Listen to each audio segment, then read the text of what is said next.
Hello, my name's Lynn Gillespie, and this week on the High Performance Garden Show Nuggets, we share with you how we naturally control flea beetles in the garden.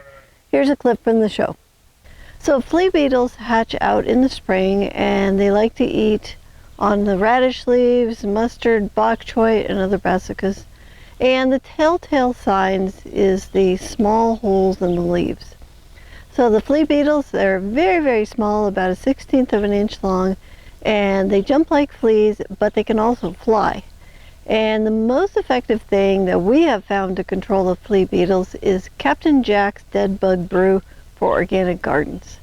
The main ingredient is spinosad, which is a naturally occurring soil bacteria that was found on a Caribbean island from an abandoned rum distillery way back in 1982. So what happens is we spray the bacteria on the leaves, the bugs ingest it, they get a bellyache, and they quit eating. And it doesn't affect us, our pets, or our beneficial insects.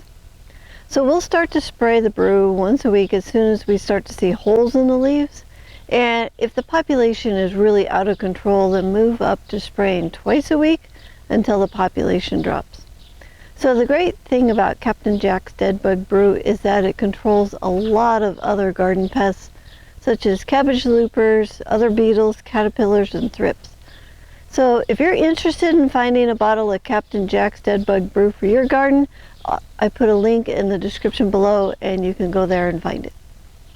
This clip is from the High Performance Garden Show Year 10 Week 3. If you'd like to watch the whole show, it's free, it's online. And you can enroll on our website at thelivingfarm.org/high-performance-garden-show.